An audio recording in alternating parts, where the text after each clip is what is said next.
every dude's life, there's this one turning point. There's something that happens to them. You don't just end up here. I got really pissed off watching people do things that I wanted to do, and I couldn't do them. I could see these people driving these cars, and I'm like, how do I get there? Like, you're angry, and you go to the gym, and you put on muscles, try to make more money, but then they kind of get burnt out because that pain that you feel from her breaking up with you goes away. Not a lot of people can transition into what I call the hero's journey. You know what you should be doing, and you're not doing it. Why?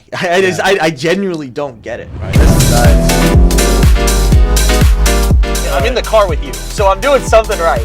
Nice meeting you, Ken. Nice to meet you too. Nice to meet you too. In real estate, your edge is information, and the right technology turns confusion into cash flow. Welcome to Future-Proof Real Estate. I'm your host, Zhang, founder of Primior, manager of $2 billion in real estate. We'll keep it practical. What works, what doesn't, and the real numbers behind both. Let's get started.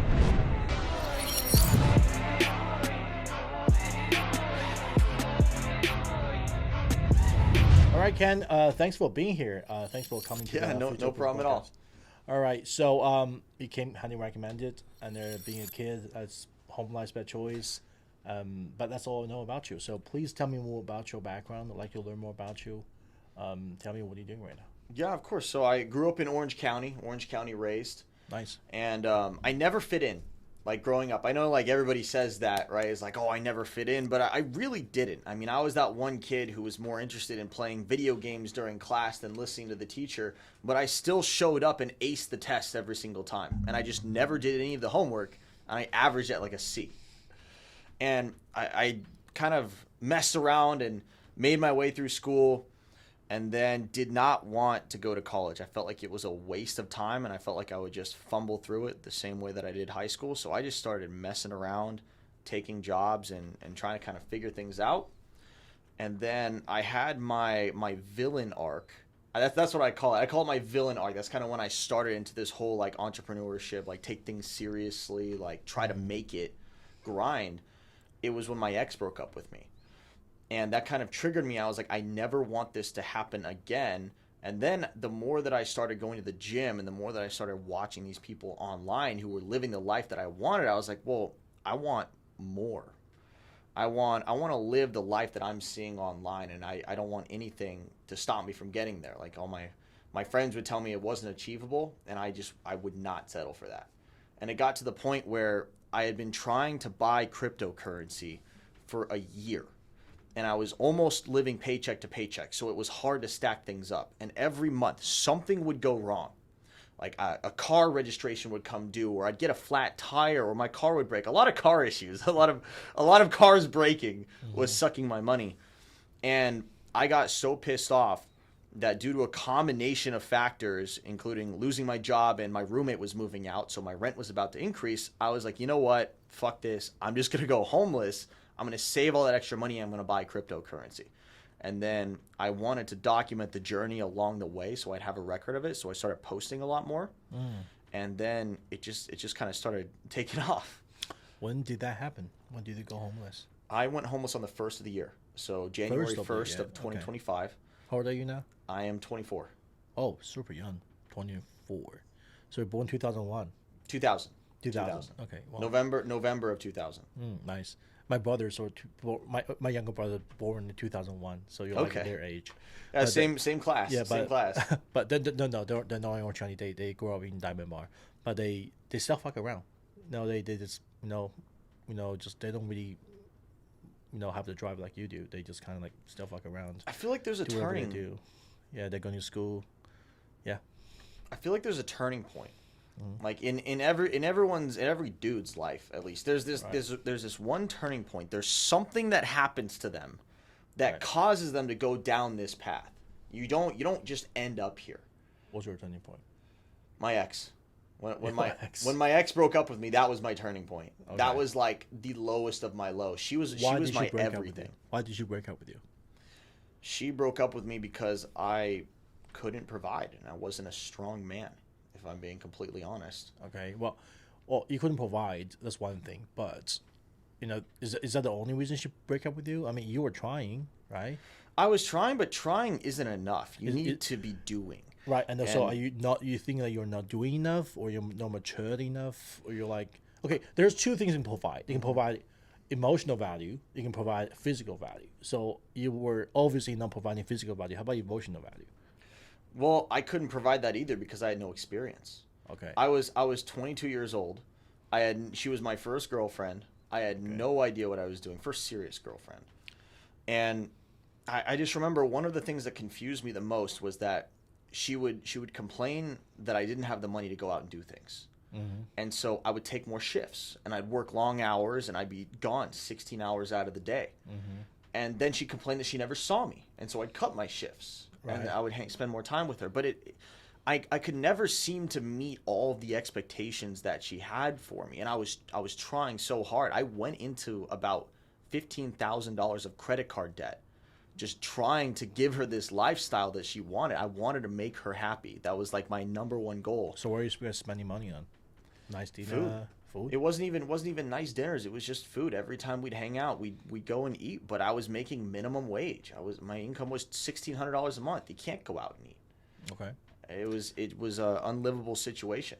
Okay. So she broke up with you, and that's your turning point. So that's when you decided you want to make more money. You want to be a millionaire, right? What's your goal right now? What do you want to be? Oh man, that's a complicated question. What do I want to be? Well, I'm trying to find out from the day that she break up with you that you feel completely lost, feel like loser. Now say, you know what, I'm gonna try the best I can. I'm trying to make as much money I can, and then you decide to go homeless just so you can save more money to invest in crypto, right? So what's your goal right now? My goal is this so you can make more money than make your girlfriend regret it? No, it doesn't have anything to do with her anymore. She's what started it. Okay. I feel like there's people who their girl will break up with them and they'll go down a similar path that I went down to start, which is the villain arc, which is where you're angry and you go to the gym and you put on muscles and you try to make more money, but then they kind of get burnt out because that pain that you feel from her breaking up with you goes away over time. Okay. But then not a lot of people can transition into what I call the hero's journey, which is the upwards portion of that. And for me, that just came because I got really pissed off watching people do things that I wanted to do and I couldn't do them. Like, I love driving. I'm a huge car guy. I'm more of a driver than I am a car guy. So I enjoy the experience of driving the cars more than just like working on the cars or like knowing the specs and the horsepower. I could care less. I want to drive it, right? And I could see these people driving these cars and I'm like, how do I get there? Like, how do I do that? And that was honestly, it's probably still my biggest motivator is cars. It's like, I love these cars and I want to drive these cars so bad. How do I get these cars? And so that's kind of what's kind of took me into looking into more investment opportunities, trying to make more money, and just bringing on this incredible student mentality that I still carry. Got it. Okay. Sounds good. So what's your current goal? Do you want to be a millionaire, or what's your like a goal right now? What do you want to hit? Like say next 3-5 years. Like I set my goals by cars. By cars. Right? Okay. How many cars right now I want a 765 LT. Okay. A McLaren 765 LT is what I am working towards. I love the way that car looks. And if I could customize it, I would leave the exterior exactly the same stock, but I would get a Mansory interior. You want to buy a new one or you want a second-owned, pre-owned? I mean, they don't make them anymore, right? I'm pretty sure they stopped making them, so I'd have to get a pre-owned. Okay, but there's a newer version, there's an older version, right? So like what year? Newest one. Okay. I like newer cars, so whatever the newest one is that's out there. Okay, all right. You know, I've always been buying cars, all brand new, right? Most Lamborghinis, but I actually thought about it, did my math. I was like, it's pretty dumb by new cars. Like the car depreciates so fast for the first 4 years. You literally just half a money's gone. I know. I made that mistake. I've never bought a brand new car, but I have a problem with depreciation. I did not understand depreciation for like my first 2 cars, and now I have negative equity that I'm carrying. So, the car's another game. I think it's literally like everyone's gonna be ripped out by cars because the people are just trained to think it meant you lose money on cars. So people just it's okay to lose money on cars because of depreciations. Exactly. But that's not the truth. You can actually buy a 3-4 year old car and then buy it at a price that it would not depreciate, and then you can sell them a year or two, even make money or even break even. The way you do that, actually. Have you heard of exotic car hacks? Yes. With PJ? Yeah, is that what you're referencing? Yeah, yes, that's what you said. I bought that course. That was a great course. That was one thing that I loved about that course, because I bought a couple of other courses, but it's just like information that you can get other places, right? And it just kind of feels like a waste of money. It's like, well, if I really dug deep on YouTube, I could find this myself. Right. But what was so great about his course was that he had tiny little tidbits of information that were niche specific, like specific dealerships that you need to go to, and specific ways that auto loans work. Right. Like, I did not understand that when they're considering you for an auto loan, they don't consider the amount of debt on your credit profile at all. They only care about debt to income. That is like one of the only factors that they care about: income and your monthly going out. They don't care about like I have like $140,000 of debt. They're not going to look at that. They're going to look at my income compared to the monthly payments. That's it. So is that why you're going like homeless, so you can build up more income and you can buy a car, finance a car? I mean, it was part of it. It was part of it. I want to start an exotic rental car company. Okay. That's like you asked about my goal. That's probably like the goal that I'm working towards right now, is an exotic rental car company. And to start that off, I need a Lamborghini Urus. And so that's what I've been working towards, is trying to come up with a down payment, trying to pay off my debt so I can get my credit profile straight, so I can apply for that loan. And then the second that I get that vehicle, I can then start renting it out, monetizing it, making some money from it, kind of get my feet in the water, feel how the industry is working. And then I can figure out the rest as I go. Okay, got it. And I've been here 13 years, after I graduated from school in UK. I've seen at least 4 rental car company went belly up in the last 13 years. Why you want to do a luxury car rental? And then have you studied the risk of running a car rental? I've studied the risk, and I've heard the stories, and I've talked to some of the people who own them in this area and kind of heard their experiences with it. I've always wanted a way where I can drive these cars but not have to take a direct loss on them, right?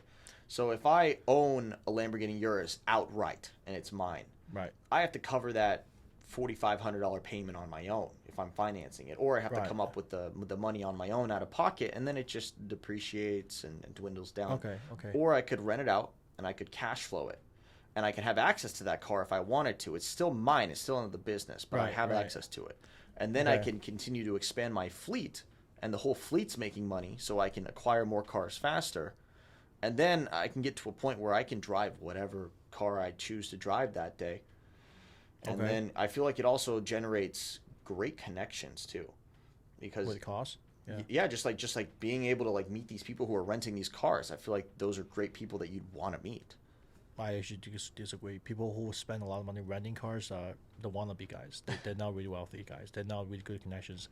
I've started driving exotic cars back in 2014. There's not a lot of good quality cars, guys over there. Rental cars, car owners, yes. People who are spending $2,000-$3,000 a day renting a car, no. They just well, I haven't done it yet, so I'm still learning. I know it's like it's either be someone I want to impress their girlfriend, or someone want to impress an investor, just so they can get them and invest with them or something. People always do this. So it's mostly for faking, is what you're saying. Yeah, exactly. It's mostly for faking. I can see that. I've heard some horror stories about people like that, and they always claim the car is like theirs and stuff like that. Oh yeah. It's and it's easy to find out if the car is theirs or not. It's easy to find out if you just run a search on the plates. That's why I've never understood. I've never understood why you would try to claim that a rental car is yours, because it's so easy to just figure it out. You could easily see. I've literally had people claim my property is theirs. That's crazy. It's and people believing it. I'm like. It makes no sense. You can just search it. I know. I've never understood that. The second I see a Lambo on pretty much anyone's Instagram page, I'm like, oh, that's rented. 100%.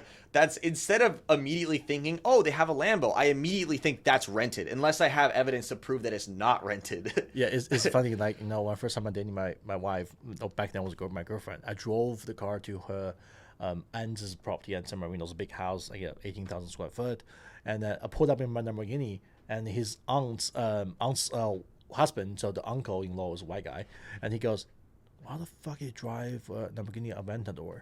And it's got to be a fucking rental car." And that's his first impression. And he's like calling out in front of me. I'm like, bro, what the fuck are you are? Like, I've seen videos like that. Yeah. It's insane. It's actually a real life story happened to me. I was like, I didn't want to explain myself. I was like, you know what? Yeah, fine, it's a rental. I don't care. I'm not dating you. All right. So, and yeah, you're right. So people do things in rental. So yeah, most of the time, I guess, especially a young guy driving it.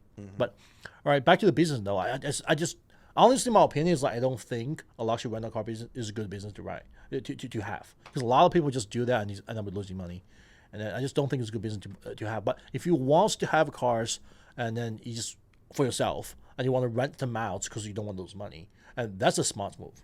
And I've seen a lot of people buying jets. Why they buy jets? Because they don't pay taxes. They can write off 100% of the jet's depreciation in 1 year. So if you spend $10 million by a jet, you can write off 100% and then of they it. charter them? 100% of them in 1 year. So if you make $10 million a year, you buy a jet, you don't pay taxes. Your money goes to your jet. And then what you're gonna do? You're gonna probably use a jet like maybe a few times a year, right? Most of the time, you just rent it to the charter company. They'll rent your jets out, and you just make money off that. Right? I would be really interested in expanding into something like that as well. The main market for exotic rental cars right now, the main business model that I'm seeing is more of an exotic rental car agency, right? Where you're connecting the people who actually own the cars with the people who want to rent them through like a consignment program. That's most common that I'm seeing. That's what Jaden Bloom talks about on his Instagram, things like that. And that way you never actually have control of the assets, so you never have to worry about the depreciation, and you just manage kind of the insurance and the customer side of things. Makes it a lot easier to start because all you got to... Is that what Toro do? What was that? Toro? The Toro is like a rental car app. Is that called Toro? Similar. It's similar, but there's actually a gap that exists in Turo because if you're between the ages of 18 and 30, you cannot rent Lambos or any supercars from Turo. So it leaves this massive market of young guys who want to drive these cars but can't rent them through Turo without like someone older than 30 doing it for them. And so they'd rather pay more to get one of these exotic rental cars through a private company. That's why if you go rent a Turo or if you go rent a Urus on Turo, it's going to be like $600 to like $800. But if you go rent a Urus through a private company, it's $1,000 to $1,200 because they know they can take advantage of that. But how many of those people are out there? Like, is that enough demand for this kind of rentals? There's enough for in certain. Obviously, it depends on the area, right? So like we're in between Los Angeles and San Diego. Both of those markets are pretty big. Okay, it's enough that a Lamborghini Urus can get rented out like over the summer at like 25 days out of the month. Okay, pretty consistently. It's pretty packed. And in Miami, I know it's the same because that's what Jaden has talked about. How this car rents out 25 days out of the month, like a consistent amount of time. But I actually want to try a slightly different model.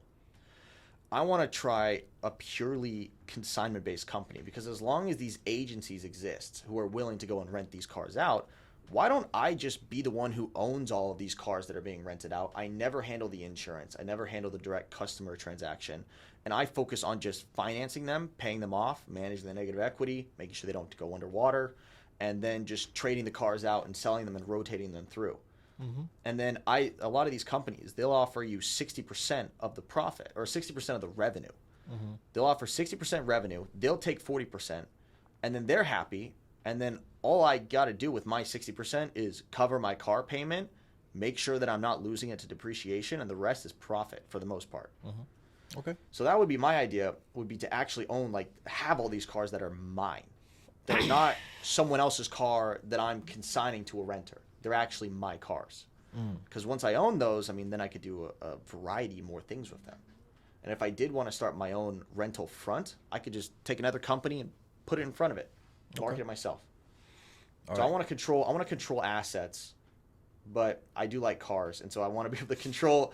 I know they depreciate. I know I should be controlling like real estate and like Bitcoin, but like I really, really like cars, and I feel like I'm only going to be like 24 years old once, so I'd rather start with the supercars when I'm young and be able to enjoy that experience, and then I can acquire things later on as well, or at the same time. I feel like... Yeah, I'm in real estate career all this time, and rarely see young guys buying real estate. It's boring to them. It takes a long time to make money. It's too boring for them. They're more excited about the cars, of crypto, and Bitcoins, all that. And of course, stocks too, right? We're buying stocks. So what do you do right now? You went home less, so you dramatically reduced your monthly expense. But what do you do? How do you make money? I'm in sales. You're in sales. So okay. I'm in sales. I'm technically not in high ticket sales, but I get paid high ticket commissions. So I sell the entry level service, and when the high ticket closer closes it, I get the portion of the high ticket sale. Oh, nice. Okay. I do tax resolutions. Tax resolution. Okay. That's good. That's a good way. Yeah, it's been pretty good. I mean, it's 6 figures, which is enough for me to comfortably survive, even while homeless, and just kind of throw the money into crypto or throw the money into my credit cards, right? Wherever the money needs to go. It's really helped me recover. Okay, sounds good. And why crypto? Why not buying stocks, like other things? Why crypto? What kind of crypto? Well, when I started this journey, right, I looked at everything that I could invest in. And the first place that I went was real estate, because that's what everybody talks about, right? My parents talked about real estate. My parents bought their house for like 200 grand. It's worth like 1.5 now, like crazy stuff like that. And I'm like, those returns sound crazy. And that happened in the 20 years that I was living there. And so I looked into real estate. I looked into Subject 2. I looked into, what was the other one? I looked into like Section 8, doing like Section 8 rentals. I had a whole plan laid out. Like about 2 years ago, where me and my friends were going to go in on a quadplex. We were going to live in one unit. We were going to use an FHA loan. We were going to get it in Costa Mesa, which was like a nice little market, right? Had the whole thing planned out. And then I started to listen to more of the crypto space. And I started to look at the returns. And I started to like do compare and contrast. And I started to listen to Michael Saylor. And I'm like, well, crypto's looking better. I mean, if you look at the annual returns on Bitcoin every single year since the year it came out, there's only been, I think, 3 years, which were in the bear markets, that it did not show a profit. And in the years that it did show profit, it showed significantly more profit than any other asset under the sun. And so then it got into my head. I'm like, well, if I'm going all in on something, right, and I'm not hedging my bets with any other kind of investment, I should go all in on this. I should go all in on this emerging market, this thing that's new, where I still have the chance to get in early. Because the one thing I've learned is like getting in early is where the money is. Like if I would have bought real estate 50 years ago, 60 years ago, I would have been early. I would have been getting all these killer deals. But now, I mean, for me to buy a house at like my parents' house, if I bought it from them right now, 1.5 million, the amount of time it's going to take to get from 1.5 to 3 million is going to be 20 years. And I only double my money compared to my parents were able to get like an 8x on their home. And so that's why I would rather get into something early now like Bitcoin. And that's really what made me choose crypto. So when you say crypto, you meant Bitcoin. You're not talking about any other meme coins.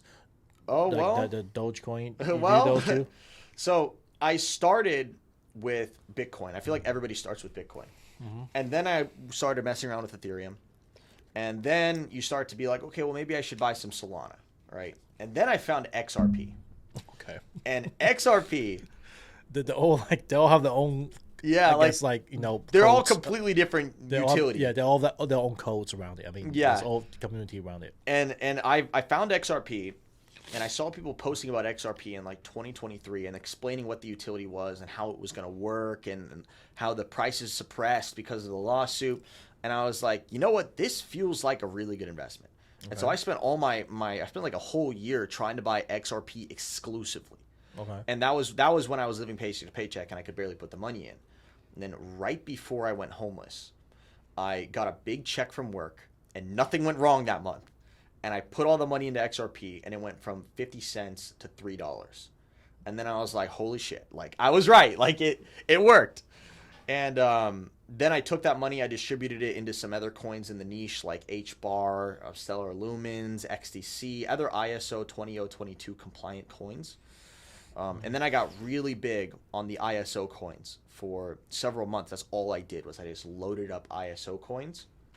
And I've been holding them for about 8 months now. Pretty much my entire time since I've been homeless, I've been holding these coins. Tell me your performance. You started with how much money and now how much you have right now? I started with... I think it was around 1,600. No, it had to be more. Because I had some money in... The paycheck I got was 1,600. And that's what I loaded. I think I had about 3,000. Okay, I think I had like 2,200. Like 22 to like 3,000, somewhere in there. Okay. And because I know when I hit the peak, I was at 16K. Okay. And that was the absolute most that I had in my portfolio at the time. And So that was XRP's That's tip. almost 8 times, right? And then for how long? How long did I do that? I held that for quite some time. I think I cashed out a little bit on the way up too. Okay. I had some expenses that came up that I needed to cash out for. I think my portfolio sits around like 12 right now. Okay. So how long did it take for you to make that 8 times returns? 2 weeks. 2 weeks. 2 weeks. Okay, that's it was 2 weeks of XRP going up right after the election in November. How much is XRP right now? XRP I think is, oh man, I haven't checked it. It's like 2 something, like 250. Okay. 240, so 260. 3 was a pick. Okay. Yeah. It hit like 320 something at one point. Got it. But I still think it's going to go up. I still think before the end of the year we might hit even $10. What's your thesis behind that? See, I'm not the one to ask, right? Because I just listen to the people who know what they're talking about. Okay. So there's this guy on Instagram. His yeah. name is Alexander Lorenzo. He made this like super complex breakdown of it. And I remember listening to this breakdown and I was like, holy shit, this makes so much sense. Like this makes so much sense as to why it's going to be there. And then there's this other guy. He's the one who called Dogecoin. He's like the Doge dude. I don't know if you've seen him. He called Dogecoin. He was like telling everybody, he was like screaming to the masses to buy Dogecoin like years ago. And he got famous because he blew up. And he says, he's like, I don't even like XRP, but I still think it's going to $20. Okay. And so my biggest gift, I think, is the ability to set my ego aside and have a student mentality and just take the action. So as far as the crypto goes, I know enough to back my decisions. Like I understand the meaning behind XRP and the role it's going to play in the financial situation. I know why it's going to go up. But if you tell me to give you my technical analysis on why it's going to go up, I have no clue, man. I've heard you mention it must be important if they're having backroom meetings with the man behind you. Exactly. I mean, when the CEO of Ripple is meeting with Donald Trump, right, there has to be something going on. And when Ripple's is applying to be a bank and they're collecting bank licenses in every state, like there has to be something going on that I don't know.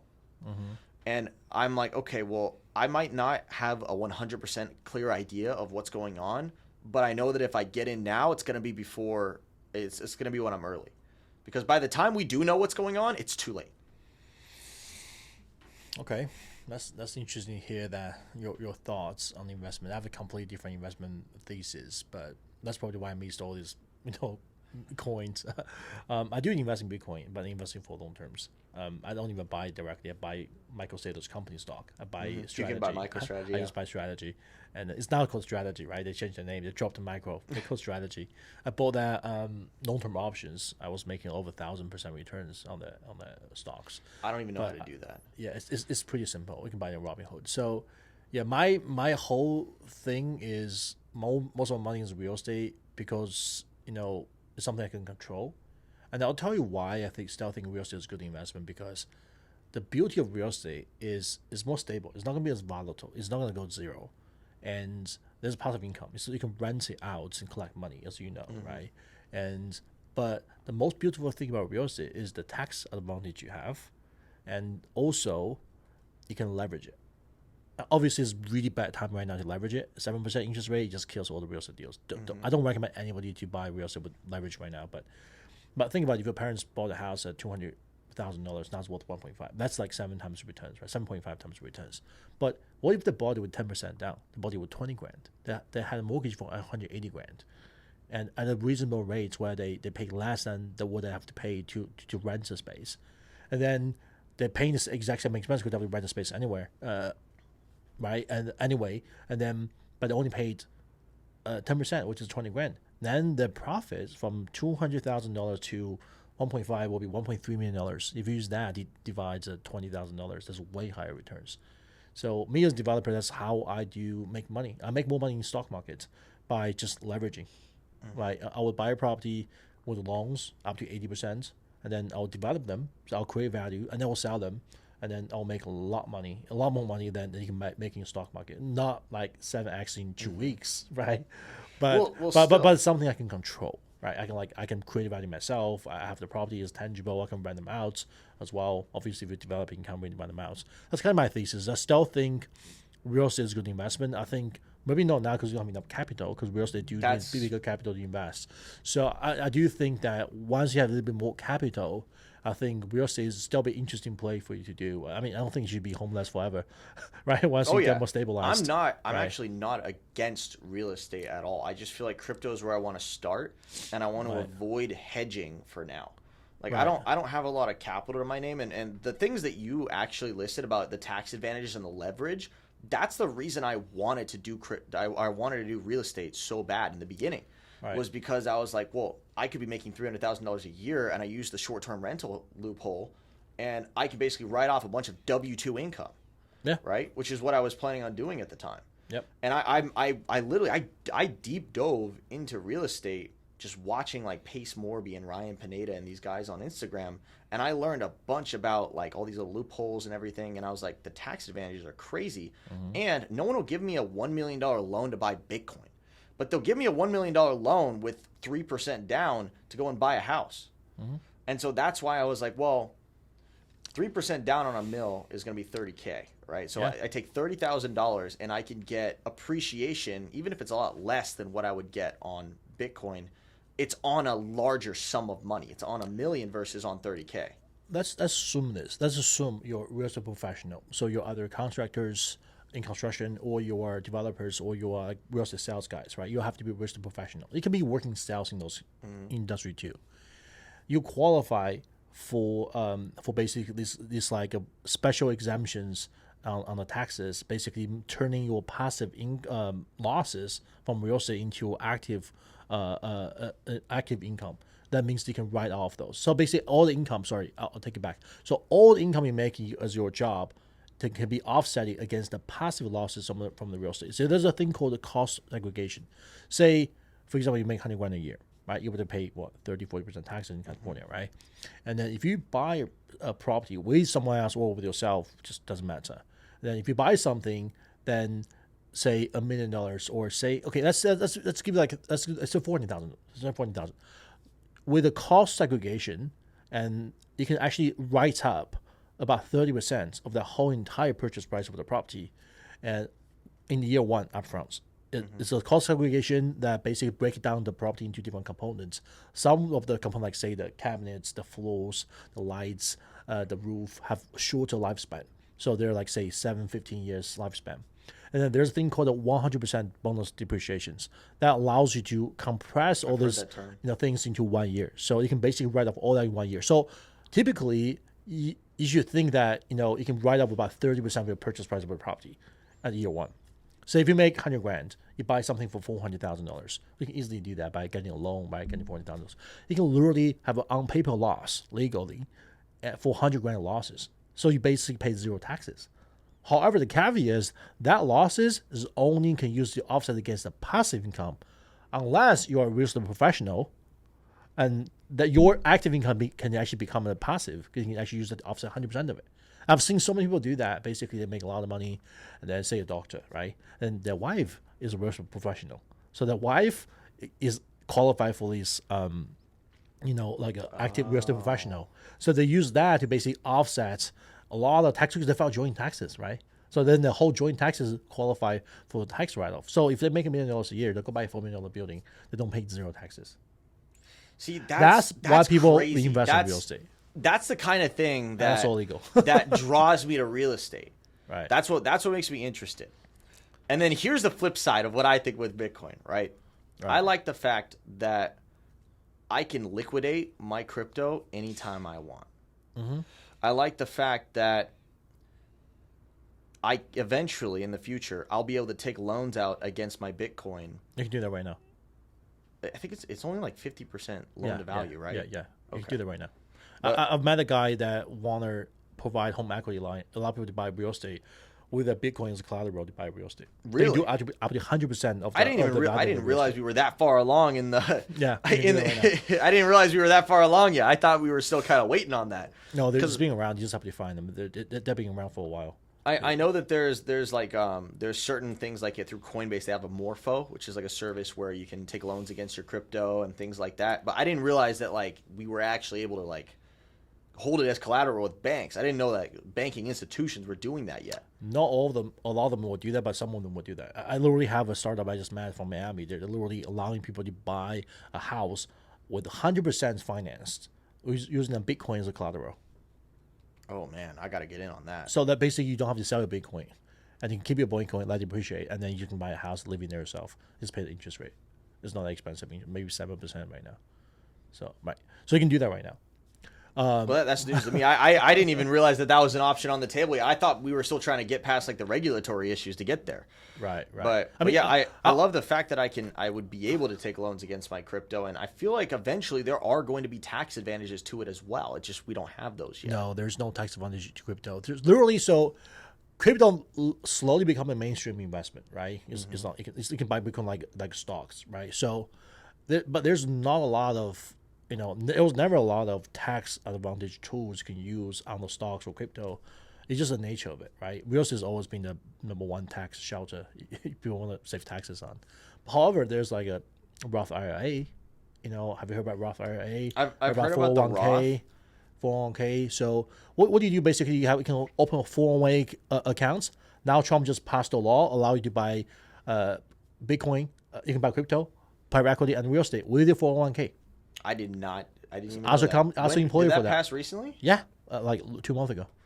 Oh, And wow. they have to figure out how to make it work. But so you can actually open 401k accounts, contribute as much income as you have into the 401k, which is tax free, and then you can use that to buy crypto.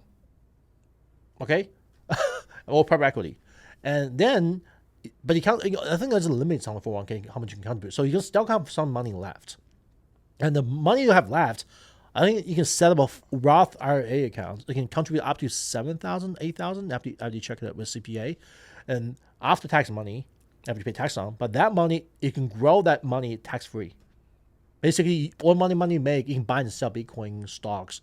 You don't pay zero taxes until you get them out after 50 or 5 years old or something. I think you should max out 401k and max out the Roth IRA at your level. I can't do it because my income level just exceeded the Roth IRA requirement. I can't even do it. I think you should do it. Maybe it was a little preemptive, but the reason that I specifically did not start a Roth and I've opted out of every single 401k plan that's been offered to me is because I plan on having my income be extremely high within the next couple of years. Your income is still high. Is on the paper is still high. Yeah, but like it doesn't feel high. In Southern California, it doesn't feel high. Right. Like it's just like it doesn't feel like I have enough. But think about your biggest expense being in Southern California is the freaking taxes. We're paying the highest tax in the country. True. I pay a bunch of taxes. 13.5%. I pay so much. And there's no way you can reduce your tax liability from a W-2 unless you do this 401k. There's no other way around it. Just like there's no way to reduce your capital gain taxes if you sell a stock or crypto. You have to pay taxes, right? And then there's no way to reduce taxes on W-2. The only reason that I am still W-2 and I haven't gone and taken a 1099 sales job, because I've been offered some really, really good ones. Mm-hmm. But one is that in order to get this Lamborghini Urus that I'm striving for, I need to have verifiable income and I don't want to be bouncing around a lot. And it needs to be W-2. Because they'll take pay stubs for W-2 income. But if I'm 1099, they want 2 years of tax returns. And so then that pushes my plan 2 years out. And I was hoping to buy this Urus within the next 3 to 6 months here. And then start working with that. And then hopefully try to hold my W-2 job at the same time as running this company until the point where I can use my 1099 income from the company to verify and apply for loans. So I'm worried about that 2 year gap. I feel like your car buying goal is kind of in a way of you actually maximize your income.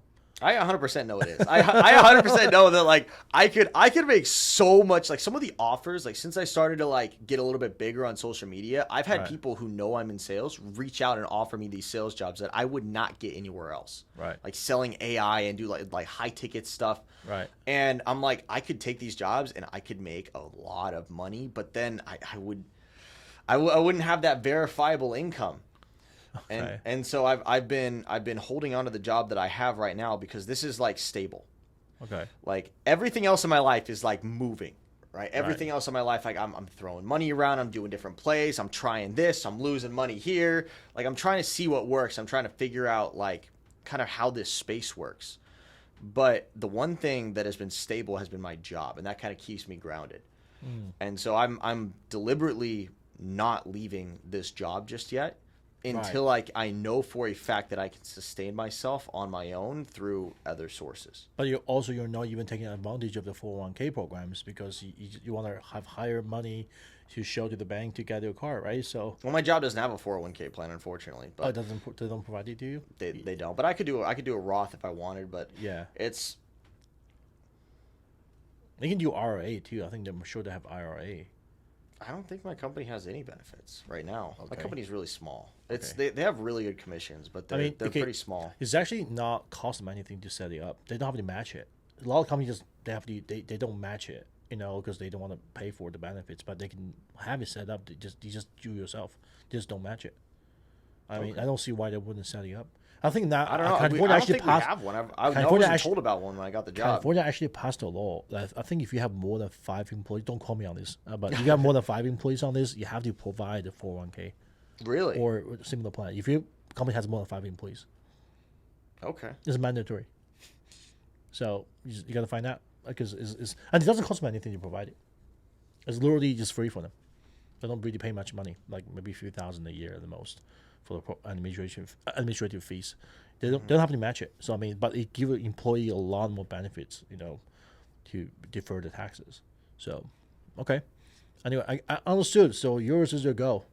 What was that? I understood. So yours is your goal, right? Yours. The urus is my goal right now. And Yeah. then, okay. After that, what do you want to do after you get your yours? I wanna expand. I wanna grow my company. I wanna get that 765 that I mentioned. And Your rental company you want to grow. Yeah, I want to grow the rental company. I'm really set on that company. I mean, I know that every industry has a failure rate, right? But I am set on that industry, and I'm like, well, if I go and I fail, then I'll learn something, right? I mean, you like Alex Hermosa. We all know how many businesses he failed before he actually succeeded. Yeah. And like, I have that mentality where I'm like, I don't really care if I fail right now. Like everything in my life could go to shit, and I would just get back up and just keep going. Like you're 24. You can afford to I literally lose. think about that sometimes when I make decisions. I'm like, oh my god, like this could like I paid to be on Sean Mike Kelly's podcast. I paid $10,000, and I took out a loan to do that. I took out a personal loan with like I think it has like a 15% interest rate or something. But when I had that opportunity, I literally remember sitting there thinking, and I was like, I'm only 24, right? This is like a 4-year term loan, assuming I don't make any like early payments. Like, is it really going to be like is it worth it? Is it worth the risk? And then after like thinking about it, I'm like, it's 100% worth the risk. Let's do it. and I took out the loan. What are you getting out of it? With the Sean Mike Kelly podcast? Yeah, what do you think you're getting out of it? So it's too early now to say if the results are worth what I paid. So far, what I've gotten out of it is that I have that long form content, which I can now send to people to clip up if I want to. So when I start clipping my videos, I haven't started clipping anything yet. But when I do, I have that piece of content there that's with someone who's already viral and who has interviewed other viral people.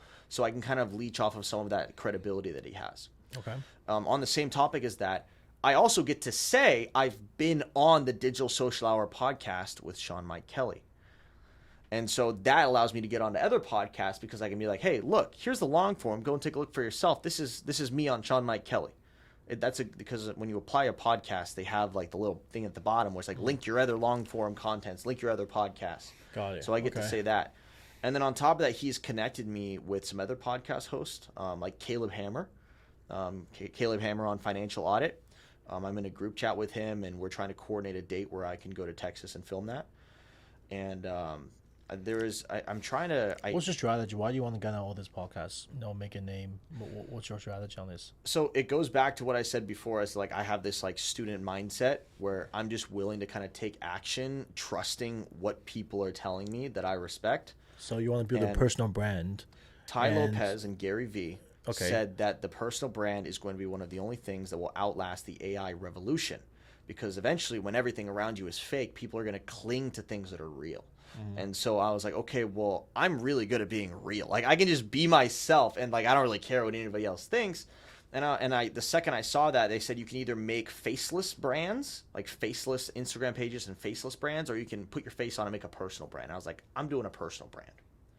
And I've been posting for the last 2 years before I was even homeless, but nothing really took off until I went homeless to buy crypto. Why do you think that took off? Because it's crazy. It's absolutely out of pocket. It's like the craziest thing ever. Like, why don't you keep doing that? Why don't you just keep capitalize on that? Why do you pay $10,000 to somebody else to be on their podcast? How much like views, how much followers you got from those investments? Because it's a kind of like a bridge into a different audience, right? Right. Like the people who are watching me, they might watch Sean Mike Kelly, but there's a bunch of people who watch Sean Mike Kelly that don't watch me and would never find me naturally through their algorithm. Right. And so it's kind of a way for me to put my face out there in different ways. And the podcast gives more credibility. Right. Okay. I never really did too many podcasts prior to that. I think I did 2. And after Sean Mike Kelly, I realized that I really needed to step it up with the long form content because that's where I'm lacking. Everybody sees my rage baity reels, right? Like they see me talking about like, I went homeless to buy crypto, or I just flipped $10,000 of negative equity into this Tesla or something. And then like you see the comment section, everyone's just like hating on me. The whole middle class is getting upset, having a war in my comment section. But no one can really see me and how I actually talk in like a long form context because I never put it out there. And so that's when I realized I was like, okay, I need to put a little bit more long form content out there to show people I at least have some head on my shoulders because otherwise people just see my reels and think I'm an absolute idiot. And so that's kind of why I decided to start doing I like the way you approach it. Like you really have that mindset of like, you know what, I'm going to invest in education. I'm going to invest in my personal brand. I'm willing to make that investment, right? So, I mean, I wish I was able to do that at your age. I wasn't able to do that. I mean, I don't want to pay for any education. Just like anything that's free, I'll consume it. Anything costs money, I would not do it. And I made so many mistakes. I failed 3 businesses before I started, being successful in my real estate development business. So I wish I was be able to do that like you, pay for courses. Now, so I just paid $140 to Alex Mosey. Yeah, that's crazy. I would. If I could, like if that was in my budget, I would 100% pay that. I feel like just like being able to talk to that guy is just going to be some knowledge you can't get anywhere else. Yeah, definitely. I mean, I would say though I would still don't know if it's worth it for me yet. Right, just $140,000 to talk with him. Yeah, to see if I always value things on return on investment because I'm an investor, right? So I want to see if I can really take his suggestions and to make my money back. I haven't seen that yet. I'm meeting him again next week up in Vegas with his team again to see if I can actually make the money back. But it's a whole year program. I met him once, and there's 2 more times with his team and him and show up, but not the whole time. So I will see if the investment is worth it. But I have changed my mind. Only in the last couple of years, I started wanting to pay for educations. So I mean, the fact that you're doing that right now, I think you're on the right path. I think there's something else big about paying for education or paying for value as well, which is the personal commitment that you have to it. Right. So, for example, I have a lifetime fitness membership. I got that about 2 months after I went homeless because a mentor of mine had recommended it. And at the time, it was crazy, $330 a month for a gym membership, and my income was like $4,000. And I was like, this is crazy for me to do this. But he said that it was going to be a good way to meet people, and the place that I was lacking in my life at the time was network. I had no one around me to talk to. No one got what I was going through. Like, there was no one around me I really looked up to in real life. And I was like, I need to put myself in an environment where I can meet these kinds of people that like can help me and that are on the same path that I am. And so I was willing to make that investment. And obviously, I've met a lot of people a lifetime who have helped me in my journey so far. But more than that, I'm in the best physical condition of my life because every single day when I feel like not going to the gym, I think to myself, well, I'm paying $330 a month. I have to go. I paid for it.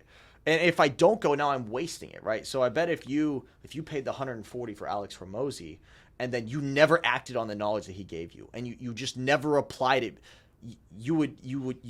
or if it was free. That's the example that I meant to give. If everything that you just got from Alex Hormozi was absolutely free and you never acted on any of the information that he gave you, you probably wouldn't see good results. But the fact that you have to pay for it makes you value it more in your mind, which makes you apply it, which gives you the best chance at seeing results. Yeah, definitely. I mean, I already paid $140,000. Why not try it, right? Whatever suggestions is given to me, right? Even though I feel like shit, I'm gonna try it anyway because I paid $140,000 for it. Yeah, exactly. Right? Exactly. But a lot of times, from people like him looking from outside into your business, and he's probably right? Because but you don't know yourself, right? Because you're working in the business, you don't know the whole things. You can't be looking at your business from an outside standpoint. So I think, so we'll see. We'll see if that's going to be worth it. So, but why Lifetime, not Equinox? I've never been to both, but I know I heard about both are really expensive gyms. But I go to my personal gyms. I pay like $4,000 a month. It's a private coach, but like both are really good. So why you choose Lifetime, not Equinox? Because when I was talking to my mentor, his name is Joe. He told me, he was like, you can get an Equinox, but it's at least the location that's in Irvine. Okay. It's an older crowd. Oh, okay. So people are a little bit more older. He said you would probably like Lifetime a little bit more because it's like a younger crowd. And that's where the influencers go and people who are doing like what you're doing. Got it. Okay. And so that's why I chose Lifetime. And then I've been to Equinox. I used one of my friend's guest passes at Equinox. I didn't like it. And I didn't like it for the stupidest reason. I didn't like it for the fact that the parking validations were magnetic strip paper cards, and when I put it against my phone, it demagnetized it, and so it wouldn't work. Oh, okay. And that was the only honestly, that was the biggest turnoff ever. I was like, every time I come to this fucking gym, I'm gonna have to get this thing remagnetized like 4 times. I was like, I'd rather Lifetime. Lifetime is where it's at. Okay, got it. Okay, well, I mean, you're investing yourself in that gym. That's pretty good. Okay. I think that's honestly the highest, as far as like mindset goes. I think that's the highest ROI that I have right now for my expenses. Like So what's your monthly expense right now? Oh God, I think my monthly expenses are somewhere between $4,000 and $5,000. They're high. Wow. Even being homeless, sell 4,000 or 5,000. Yeah, because I took the opportunity of not having rent to expand my expenses to areas that I needed to pay. So you're not really reducing expenses. You just like reallocates that rent expense to Exactly. somewhere else. So where are you spending the money on? So the Lifetime Fitness was 1, and 2 was increased and better food. Because I've always been really big about eating healthy. My parents raised me on like home cooked meals every single day. Like my mom noticed that I had a bunch of allergies and that I was really sensitive to like food dyes and certain types of food when I was younger. So she took me off everything. We stopped eating out unless we like actually checked the ingredients at the restaurant. Like my mom would order, like she would like, hey, can I see the ingredients list? And they'd have to bring out the ingredients list to her at restaurants so she could read it and make sure that I was eating the right stuff. Probably the best thing my parents ever did for me was that. Okay. Because my metabolism never slowed down. I don't get aches. I don't get sores. I don't have any health problems. I think it's entirely because of the fact that I've been eating healthy my entire life. So when I was broke, I couldn't do that. And I was forced to eat certain foods that I otherwise never would have eaten. I'm not sure. But I was forced to eat these foods just to save on my budget. And I was realizing, I'm like, I feel like absolute shit. Like it's hard for me to wake up. I'm lethargic. I don't have as much energy.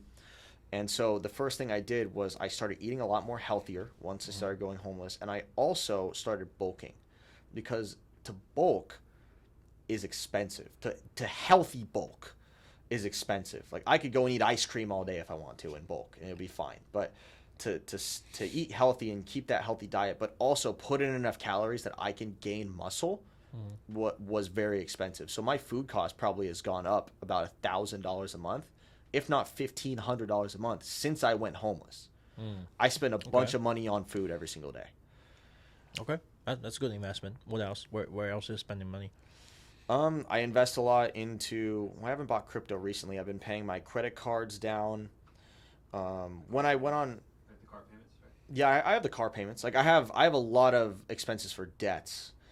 So I have 3 cars that are mine. I'm co-signed on 1 car that I sometimes need to step in and make the car payment on. Oh, wow. Yeah.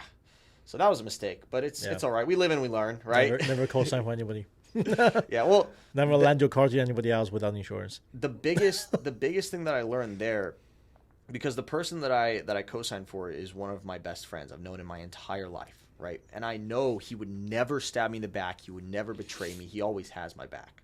And so that's why I did it, was because in my mind it was a no-brainer. I was like, I can trust him. I know that he never screwed me over. But I didn't take into account that he doesn't have the same skills that I have financially. Okay. And so when he ends up making less money or when he finds himself in a financial problem, he can't get out. Right. Versus for me, I can always find a way to move my payments around or get a personal loan, or I can refinance and draw it out and buy myself 3 months or something like that. Like I can always get out of it. I can find a way out of it with the knowledge I have. But he doesn't have that knowledge, and I missed that when I decided to make that decision. I didn't calculate that. Right. So that was a mistake there. But my total car payments, I think assuming I'm not paying his car payment, I'm like $1,800 is for everything. Okay. Insurance is around $750. I cover the insurance for him, and You covered insurance for him as well? yeah, Wow. temporarily. Okay. He'll pay it back. He's, like I said, he's a man of his word. So I know he's got me for everything that I've covered for him. Okay. It's just a matter of time. And he actually, fun fact, he went homeless with me. Oh. So he's next to me right now. We both parked next to each other. So Oh, nice. in the parking lot that I sleep in, we have 3 Teslas and a BMW. They're all ours. It's Okay. like I wonder what people think like when they just like see us. Right. It must be awkward, but yeah. So I have all the debt payments. I have 3 personal loans. I have the one from Sean Mike Kelly, and I have 2 more from consolidating credit cards from when I was dating my ex. And so with my ex, I had ran up my cards, and then I had max cards, and my mom said you should probably take out a consolidation loan. So I did, and then I just ran the cards up again because I didn't change anything. And then I took out another consolidation loan, and then I just ran them up again, and they sat maxed for like 6 months. So Yeah, you got a lot of debts to catch up. yeah, Okay. I do. But I mean, my credit cards are looking pretty good right now. I've never missed a payment on anything, and so I've maintained my credit score pretty well. Okay. The only thing wrong with my credit score, only 2 things wrong, are going to be my credit history length. Because most of my credit history comes from installment loans and not credit cards. The second I pay off those installment loans, my credit history drops significantly. Okay. So, and then the second thing is credit utilization. My credit utilization is high. But if I were, like, let's say I paid off all my credit cards tomorrow, my score would jump up to like a 750, 760, somewhere in there. So Okay. I'm happy about my credit situation because I know it's fixable. I don't have any collection accounts or late Right, payments. right, okay. Those are the things that would really suck. Can't get out of those.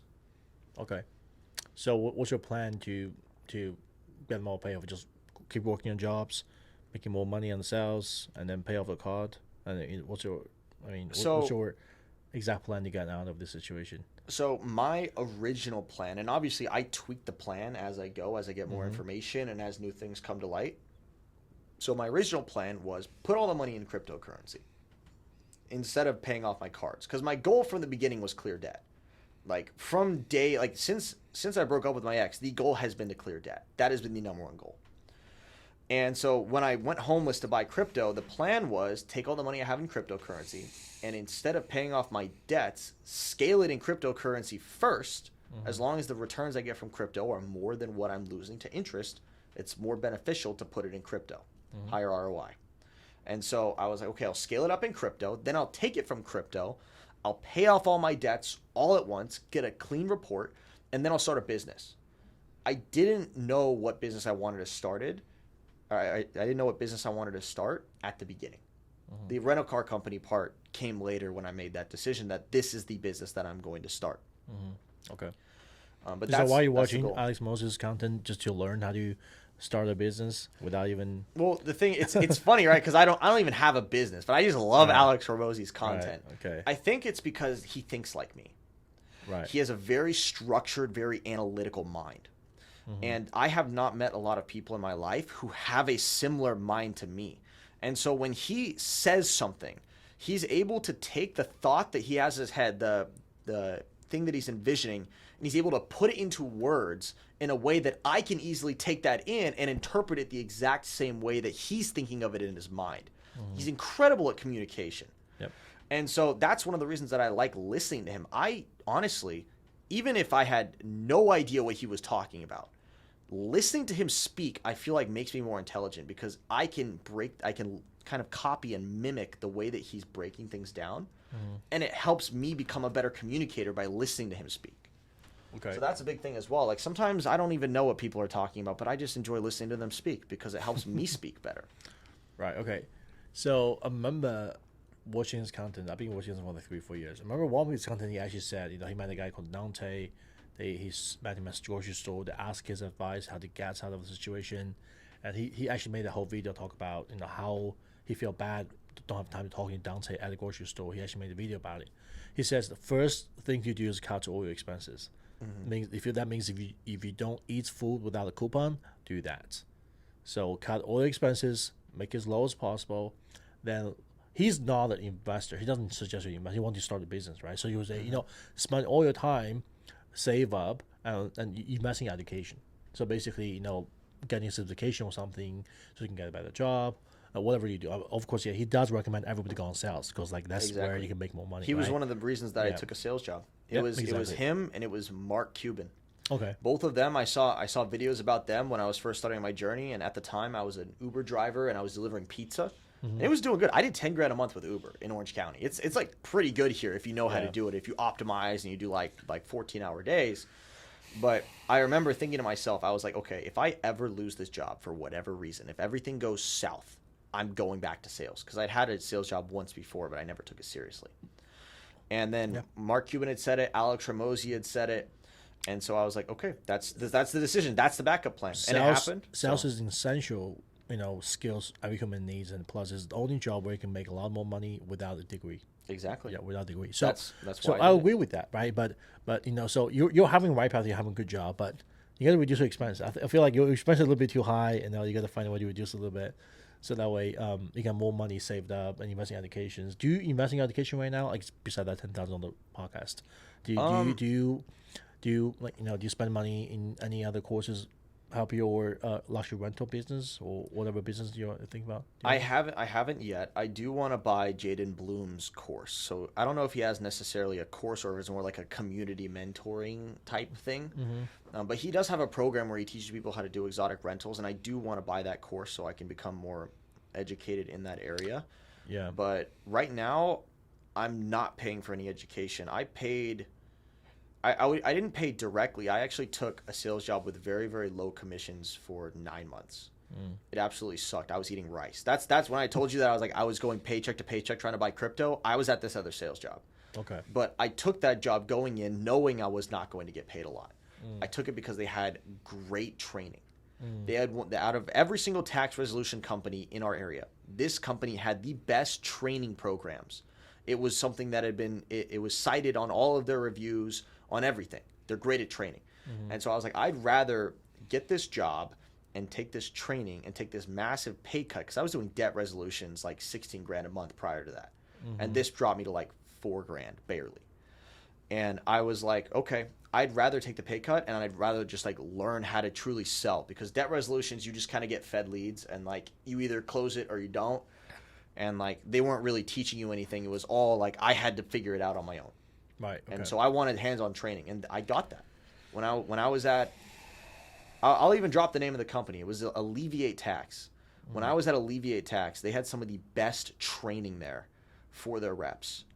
And the sales manager, his name was Josh. And Josh was a hard ass, to say the least. Okay. But I respected the fuck out of that guy because he knew what he was doing. And so even though I didn't want to talk to him, right? Here's that guy where I was like, oh, I really don't want to go and talk to Josh. But I knew that if I went and talked to Josh, he was going to give me the advice that I needed. And there were several things that I took from him that actually made me way more sales and made me way more effective in sales, especially at the job that I'm at now. I branched over into a different tax resolution company, and I'm killing it there because of what I learned from the training at this job. Okay. So, you did invest. You invested 9 months of your time taking a really low pay to learn, right? It's investment. Yeah. So exactly. And I tell my friends that, I have a friend who wants to get into sales, and he's expecting to just get into sales and make $10,000 a month like I am. And I'm like, it's not going to happen like that. You got to take a job where you're just eating shit for like a year. And like that job will teach you more than you'll ever learn by a job that actually has good commissions. Okay. Because you have to eat the shit to get to the good commissions. I mean, like a banality. I wasn't thinking like this once 24. So I think you're doing pretty good for your age. I think that's my biggest advantage on everyone else my age is my mindset, because I take different attributes from people that I admire, and I kind of tie them into myself, and I try to think like the people I'm trying to become. Right? So Alex Ramosi in particular, so much of his advice that I take and I can apply now is the mindset part. Like when he says you're 19 failures away from your next win. How much do you want to fail if you knew that you were 19 failures away? If I knew that I only had 19 failures before I was a millionaire, dude, I'd fail every day. Fuck it. I don't care. I don't care about failing. I don't care about looking stupid in front of people. So that's one thing a lot of people don't have is like they're afraid of failure. They don't want to have even one failure. And the fact that you're willing to take 20 failure to success, I mean, that's pretty good, right? It's something I've never understood. I mean, I'm a very logical guy, right? Right. And so if you understand that every time you fail, you learn a lesson, why would you not want to fail? Like, even if you know that.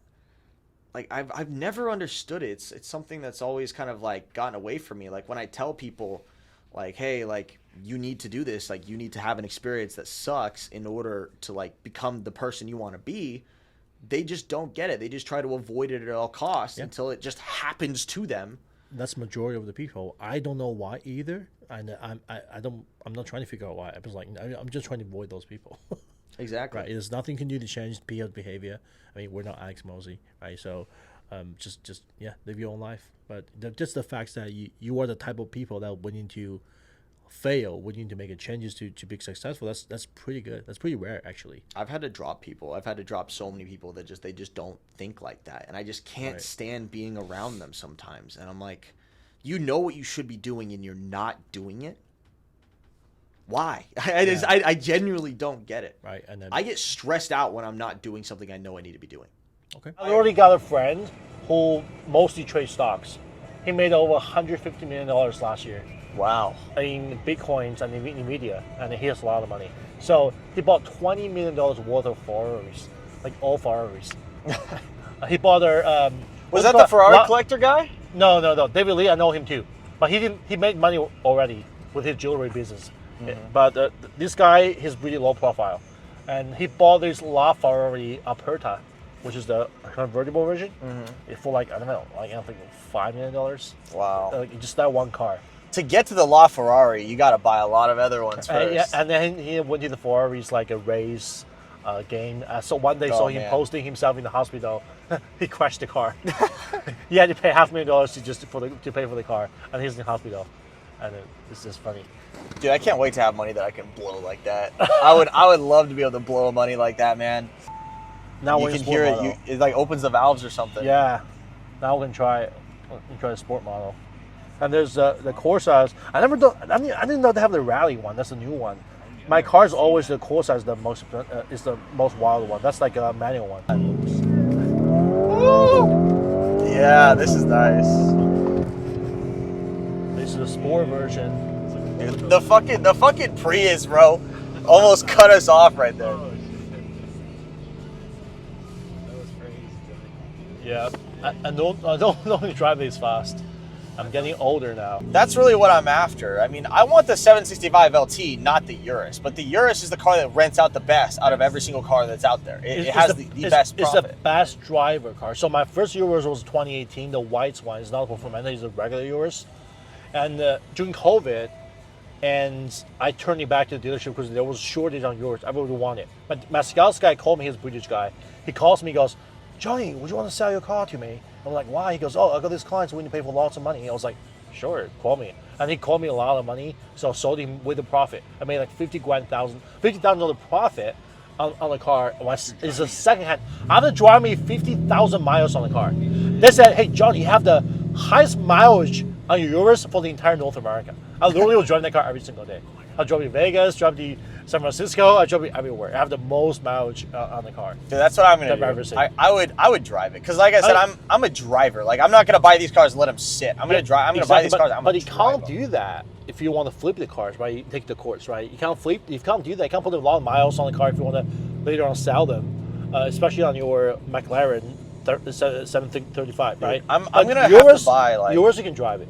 Yours is meant to be driven. The McLaren, I feel like I'm going to have to buy like 3 different 765s just so that way when one breaks, I always have the other one. Like I can just keep cycling through them. Nice meeting you, Ken. Nice to meet you too. Nice to meet you Now too. you're sitting in your urus. I know, man. One step closer to it. Keep One you step motivated. closer. It definitely does keep me motivated. That's the whole reason I got the lifetime membership, was just to keep my goals in front of me and let me know every day what I'm working towards. All right. What do you think about the Performante? I mean, I was originally going to buy a base model Urus for my company because like the base model was like the cheapest one, but I might have to buy this. I might just have to shell it out, ask my bank for another $100,000 and hope that they say yes. All right. Okay. So, all right. Sounds good, man. That's all right. you. It was nice to meet you.